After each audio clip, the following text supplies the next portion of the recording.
আমাদের যে পুলিশটা গড়ে উঠেছে, এই পুলিশ সম্পর্কে আমাদের যে ধারণা, সেই ধারণাটা কি? সে পুলিশ হচ্ছে খারাপ, পুলিশ ঘুষ খায়, পুলিশ হচ্ছে দুর্নীতিগ্রস্ত, পুলিশ হচ্ছে চাঁদাবাজ, পুলিশের জমি দখল করে, মানুষের সম্পদ দখল করে বাসা থেকে উঠাই নিয়ে যায়। অর্থাৎ জনগণ এবং পুলিশের সম্পর্কটা এরকম বিরোধের একটা সম্পর্ক। জনগণের বিরুদ্ধে পুলিশের যে একটা চিত্র আবহমান কাল থেকে প্রতিষ্ঠিত করা হয়েছে, এটা আসলে রাষ্ট্রের জন্য কোনো সুখকর নয়। পুলিশ কিন্তু জনগণের বিরুদ্ধে থাকার কথা ছিল না। পুলিশকে যেভাবে ঘুষখোর হিসেবে উপস্থাপন করা হয়েছে, রাষ্ট্র যেভাবে পুলিশকে হাতিয়ার বানিয়েছে দমন পীড়নের, সরকার যেভাবে দমন পীড়নের হাতিয়ার বানিয়েছে পুলিশকে, এটা হওয়ার কথা ছিল না। সেজন্য এই অভ্যুত্থানের পরে আমরা চেয়েছিলাম যে পুলিশকে একটা গুণগত সংস্কার হোক। কিভাবে গুণগত পুলিশের এই সংস্কারটা হোক?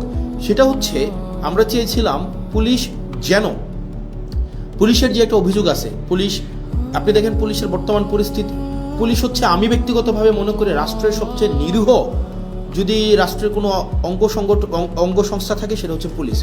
পুলিশকে মারতে বললে মারে, ছাড়তে বললে ছাড়ে, ধরতে বললে ধরে। পুলিশের এর বাইরে কিন্তু কিছু করার নাই। পুলিশকে যেই তার ঊর্ধ্বতন কর্মকর্তা যেই অর্ডার দেয়, সেটা লফুল হোক আর আনলফুল হোক, পুলিশ কিন্তু এটাকে বাস্তবায়ন করতে হয়।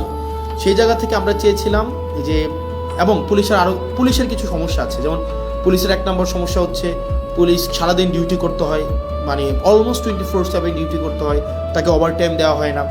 পুলিশ, আপনি যদি রাজারবাগ পুলিশ লাইনগুলোতে যান বা বাংলাদেশের থানাগুলোতে যান, আপনি গিয়ে দেখবেন পুলিশ যে ধরনের হচ্ছে অমানবিক জীবনযাপন করে, মানে পুলিশের যে অমানবিক জীবনযাপন, এটা মানে যেটা আনইমাজিনেবল, এই একটা অমানবিক জীবনের মধ্যে থেকে, এবং তার যে বেতন কাঠামো আছে সেটা নিয়ে কথা নাই বলি, তাকে ওভারটাইম দেওয়া হয় না, তাকে অলওয়েজ সিনিয়রদের যে অর্ডার, এটা আনলফুল হইলেও তাকে এটা বাস্তবায়ন করতে হয়, এবং তাকে এটা বাস্তবায়ন যদি না করে, তাহলে তার পদায়ন, তার পদোন্নতি, তার হচ্ছে ট্রান্সফার, এই সবগুলোকে হচ্ছে আটকে দেওয়া হয়, সবগুলোকে আটকে দেওয়া হয়।